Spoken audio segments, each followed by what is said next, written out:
no livro do profeta Joel, capítulo 2, versículo 28 por diante, diz: E acontecerá depois que derramarei o meu espírito sobre toda a carne. Vossos filhos e vossas filhas profetizarão, vossos velhos sonharão, e vossos jovens terão visões. E até sobre os servos e sobre as servas derramarei o meu espírito naqueles dias. Mostrarei prodígio no céu, na terra, sangue, fogo, coluna de fumo. O sol se converterá em treva e a lua em sangue, antes que venha o grande e terrível dia do Senhor. E acontecerá que todo aquele que invocar o nome do Senhor será salvo, porque no monte Sião e em Jerusalém estarão os que foram salvos, e assim como o Senhor prometeu, e entre os sobreviventes aqueles dias o Senhor o chamar. Louvado seja Deus. Profeta Joel, filho de Betuel, quase não se sabe muito sobre esse profeta, mas ele foi um profeta que profetizou para o reino de Israel, o reino de Judá. Israel foi dividido em dois reinos, norte e sul, e o sul era Judá, e ele profetizou, não sabemos antes do cativeiro ou depois do cativeiro, que veio o seu ministério, e Deus trouxe uma mensagem tremenda para ele, entregar ao seu povo que estava totalmente distante do Senhor. O coração do povo estava muito distante, o povo estava praticamente separado de Deus, e ele veio para trazer uma mensagem de arrependimento, uma mensagem de conversão, ainda que Deus prometeu grandes coisas, grandes bênçãos, grandes maravilhas, mas antes dessas coisas acontecerem, viria o seu juízo punitivo, retributivo e corretivo por conta da desobediência e daquele distanciamento, daquela apostasia de Israel com o seu Deus. E o Senhor, que está no controle de todas as coisas, nada acontece fora do seu controle, do seu governo, do seu poder. Ele é ontem, hoje e sempre. Então não se atemorizem das coisas que estão acontecendo e das coisas que irão acontecer. Deus está no controle de todas as coisas e nada acontece aleatoriamente sem que Ele não permita ou que não seja a sua vontade. Descansemos e confiemos no Senhor, que a nossa confiança esteja nele continuamente. Mas é interessante sabermos que os dias de Joel parece que se repete aos nossos dias. O Senhor anunciou ao povo, e para que ele se arrependesse, o Senhor trouxe 3 grandes juízos: a praga dos gafanhotos, uma grande seca e uma nação inimiga devastadora. Tudo isso para que Israel voltasse ao Senhor, se convertessem ao Senhor de todo o seu coração. Gente, Deus, como Pai que é, Ele corrige aqueles que o amam, né? Então Ele corrige, embora a vara do Senhor, a sua disciplina, ela muitas vezes é rígida, mas é para o nosso bem. E Deus anunciou que viria uma praga de gafanhoto em 4 etapas, certo? No capítulo 1,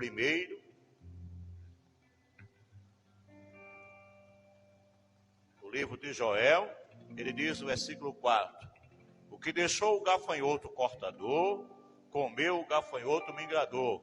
E o que deixou o migrador, comeu o gafanhoto devorador. E o que deixou o devorador, comeu o gafanhoto destruidor. Então isso ia acabar com toda a economia, com toda a plantação, ia devastar a plantação de Israel, o seu sustento agrícola ia ser destruído, ia ser assolado. Isso ia trazer sofrimento, isso ia trazer morte, isso ia trazer um grande caos. Como se não bastasse também, o Senhor enviou uma grande seca. Esses 2 fatores afetou a economia de Israel de maneira que eles ficaram numa grande crise terrível, pois os versículos 17 do capítulo 1 por diante diz: a semente mirrou debaixo dos seus torrões, os celeiros foram assolados, os armazéns derribados, porque se perdeu o cereal. Como geme o gado, as manadas de bois estão sobre modo inquietas, porque não tem pasto. Também os rebanhos de ovelhas estão perecendo. Olha que coisa tremenda. Ficou realmente um caos a economia de Israel. Isso porque Deus queria trazê-los de volta. Deus queria trazê-los à comunhão com Ele. Israel estava distante, seu coração estava afastado do Senhor. Gente, será que nos nossos dias não é semelhante? O mundo, os homens estão afastados de Deus. Há muita injustiça na terra. Há muitas coisas acontecendo que aciona a ira de Deus. E a ira é sinônimo do seu juízo. Em Romanos capítulo 1, versículo 18, nos diz que do céu se manifesta a ira de Deus contra todas as injustiças dos homens. Quantas injustiças nós estamos vendo, injustiça em todos os setores, a corrupção. É lamentável a gente sabermos disso, mas é a realidade. E por incrível que pareça, até dentro de algumas organizações da casa de Deus, as injustiças também foram cometidas. Então os céus reagem, os céus se manifestam. Deus começa a intervir para implantar, para agir com a sua justiça, com a sua moral. O Senhor é o justo juiz. Ele é o Deus de toda a terra, gente. Ele tem um domínio. Ele tem um poder sobre todas as coisas. E chega um momento que ele diz basta. Chega um momento que ele realmente aperta o cinto. E é esse momento que nós estamos vivendo. Pragas são sinônimos de juízos. São sinônimos da intervenção de Deus. E nós estamos aí com a pandemia no mundo inteiro. Onde não há uma radicalização. Ainda não há um remédio eficaz, ainda não há algo que a gente possa estar realmente protegidos de uma vez por todas. Queridos, é tempo de despertar. O juízo de Deus está na terra. Deus nunca deixou de julgar o homem, julgar a gente. Na carta Pedro, a primeira carta 1,17, nos diz: se invocai por Pai, aquele que sem exceção de pessoas, julga a obra de cada um, andai em temor durante o tempo de vossa peregrinação. Ele olha as nossas ações todos os dias, e se Ele julga as nossas ações, é porque as nossas ações têm valores, positiva ou negativa para Ele. No livro do Apocalipse, a visitação que ele faz às 7 igrejas da Ásia, a primeira coisa que ele diz: eu conheço as tuas obras, eu sei o que você tem feito, o que nós fazemos, o que nós temos feito. Deus julga para reconhecer ou pesar os nossos valores. Como andam os nossos valores espirituais para Ele? Como está o nosso valor sentimental? Nosso valor intelectual? O que é que está na nossa mente? O que é que nós temos absorvido, aprendido? Como estão as nossas ações? Como estão os nossos relacionamentos? Conosco, com a família, com a sociedade? Como anda os nossos feitos diante dele? São justos? São dignos? São leais? São sinceros? São santos? São puros? Como você está com o seu próximo? Como você está com os seus empregados? Como você está com aqueles que estão abaixo de você na hierarquia? O que você está fazendo ou deixou de fazer, o que tem feito, Deus nos julga. Então veio essas 3 situações terríveis, e a terceira, Deus levantou uma grande nação inimiga. Os assírios, os babilônios vieram para devastar, para destruir, para levá-los presos, cativos à Babilônia. Eles tinham que ter essa consciência de juízo. E que esse severo juízo e essa permissão de Deus para que essas coisas aconteçam, como estão acontecendo em nossos dias, era porque Deus queria trazê-los de volta. Deus queria trazê-los à comunhão com Ele. Então, antes de um grande avivamento, antes da grande profusão do Espírito Santo, para que as bênçãos do Senhor voltassem a favorecer eles e a nós, eles precisavam se converter. Essa é a tônica forte. Essa é a exigência de Deus para nós, para a humanidade. No capítulo 2, versículo 12 diz: ainda assim, agora mesmo, diz o Senhor, convertei-vos a mim de todo o vosso coração, e isso com jejuns, com choro e com pranto. Ainda agora mesmo, Deus tem urgência no arrependimento do homem. Porque se a gente não se arrepende diante do juízo, nós morremos. Ninguém resiste o juízo de Deus. Lembra-se de Saulo no caminho de Damasco, no capítulo 9 de Atos, quando ele disse: Saulo, Saulo, por que me persegues? Duro é para você recracitar os agrilhões, ou resistir. Não há quem resista. E na contramão com Deus não dá certo. Nós não prevaleceremos. Não ficaremos de pé. Não nos sustentaremos. Deus tem urgência que o homem se arrependa. Convertei-vos a mim. Deus quer um relacionamento pessoal com Ele. Um relacionamento íntimo. Tem muita gente que se converte, que se transforma para muitas coisas nesta vida e não querem se transformarem para Deus. O Evangelho é o poder que transforma.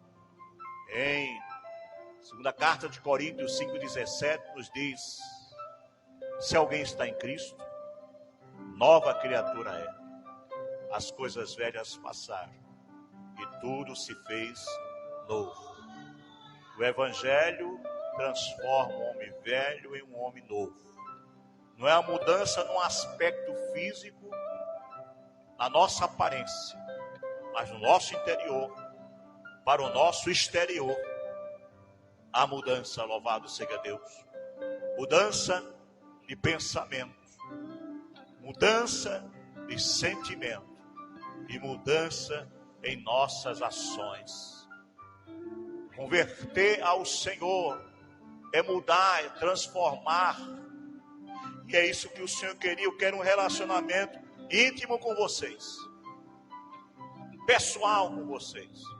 E esse relacionamento tem que ser de todo o coração, tem que ser sincero. Não se adora a Deus por aparência, substancialmente, hipocritamente. Tem que ser um relacionamento sincero com o Senhor. Sincero com o Senhor. E isso eles deveriam demonstrar com jejuns, choro e com pranto, sinal de aquebrantamento. rasgai vossos corações e não as vossas vestes. Convertei-vos ao Senhor vosso Deus, porque é misericordioso, compassivo, tardo em ira-se, grande em benignidade. Porque o homem deve se converter a Deus? Porque ele é misericordioso. É a misericórdia de Deus a causa de nos sermos consumidos, diz Lamentações 3. Novas são cada manhã. Deus é um Deus de misericórdia, por isso devemos nos converter a Ele. Ele é um Deus compassivo, tardio em ira-se, e Ele é benigno, o Senhor é bom. Quem deveria se converter a Ele? Todo o povo deveria se converter a Ele, conforme os versículos posteriores. Todo o povo deveria se converter a Ele, os anciões, os filhinhos que mamam, né? Os noivos, a noiva, os sacerdotes, os ministros, né? Todo o povo deveria se converter com um coração sincero, com quebrantamento, jejum, plantos e choro ao Senhor Jesus, porque Ele é misericordioso, Ele é compassivo, né? Ele é tardio em irar-se, o Senhor, Ele é benigno. Volte-se para Deus aquebrantadamente. Após voltar, o que aconteceria quando eles se convertessem, quando eles voltassem ao Senhor? Versículo 18 diz: então o Senhor se mostrou zeloso da sua terra e compadeceu-se do seu povo. Deus se compadece quando o homem se arrepende. Deus se compadece quando o homem se converte. Deus se compadece quando o homem volta-se a Ele. A missão de Jesus foi buscar e salvar o que se havia perdido. Ele diz: vinde a mim todos estáis cansados e sobrecarregados, eu vos aliviarei. Crê no Senhor Jesus, será salvo tu e a tua casa. Atos 16 e 31. Jesus te ama. Ele nos ama e quer que voltemos para Ele, que nos convertemos para Ele. E quando a gente se volta para Deus, o Senhor se compadece de nós. E Ele se compadece daqueles que se voltam. Ele encoraja: não tema, ó terra, regozija-te, alegra-te, porque o Senhor faz grandes coisas. 21. Ele fará grandes coisas quando o homem se volta, quando o homem se converte.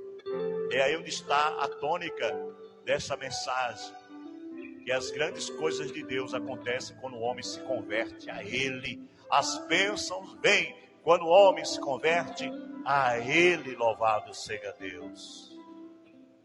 Olha o que diz mais à frente, versículo 24. As eiras se encherão de trigo, e os lagares transbordarão de vinho e de óleo. Abundância, provisão. Deus ia levantar de novo para eles a provisão. Deus ia mandar o fruto da terra, ia mandar as chuvas. Louvado seja Deus. Olha lá. E tem mais: aquilo que foi tirado, roubado, perdido, para os que se convertem de coração, com choro, com planto, para aqueles que rasgam o seu coração para Deus, que no interior de suas vidas são transformados. A esses o Senhor daria a restituição. Restitui-vos-ei os anos que foram consumidos pelo gafanhoto, o migrador, pelo destruidor, pelo cortador, o meu grande exército que enviei contra vós. Comereis abundantemente e vos fartareis, e louvareis o nome do Senhor vosso Deus, porque houve maravilhosamente convosco, e o meu povo jamais será envergonhado. Sabereis que eu estou no meio de vós, e que eu sou o Senhor vosso Deus, e não há outro, e o meu povo jamais será envergonhado. Louvado seja Deus. Que bênção. E assim, quando o homem se converte, vem a promessa da grande efusão do Espírito Santo. E derramarei o meu Espírito sobre toda a carne. Se prepare para receber um derramar do Espírito. para receber uma unção, uma renovação da graça e do poder de Deus através do seu Espírito. Mas para isso é preciso que o homem se converta, que o homem se arrependa e que o homem volte-se para Deus. E quanto é tempo, louvado seja Deus. E aí sim, vem um grande avivamento. Virá um grande avivamento. Esses dias de crise, esses dias de sofrimento, esses dias de pandemia, esses dias onde muitas coisas foram destruídas, perdidas, falidas, tiradas, acabadas, muito desemprego, muitas pessoas estão aí ao léu, mas quando essas pessoas voltassem para Deus, se converterem para Deus, buscar o Senhor enquanto se pode achar. Ele diz: buscar-me-ei e me acharei quando me buscarem de todo o vosso coração. Quando houver sinceridade, é um verdadeiro arrependimento para um relacionamento íntimo com Deus, virá as chuvas, virá o derramar do Espírito Santo. Se prepare para receber. Essa promessa nós sabemos que ela aconteceu em Atos capítulo 2. Ela foi ontem, ela é hoje e sempre. Derramarei do meu Espírito sobre toda a carne. Vossos filhos e vossas filhas profetizarão, vossos velhos sonharão e vossos jovens terão visões. Louvado seja Deus. Não há discriminação para Deus. Todos serão abençoados, todos que se convertem, todos que se voltam, pois o homem foi criado para o louvor da sua glória. O Salmo 100 diz: celebrai com júbilo o Senhor toda a terra deve louvar, toda a terra deve adorar. O homem só estará bem e próspero espiritualmente, bem sucedido, quando ele adora a Deus, quando ele busca o Senhor de coração. Louvado seja Deus. E até sobre os servos e sobre as servas derramarei o meu Espírito naqueles dias. Não haverá discriminação social. O Espírito Santo veio para todos que se convertem, para todos que buscam o Senhor, para todos que creem em Jesus, porque é o Espírito que nos convence do pecado, da justiça e do juízo. Quero deixar essa mensagem para você.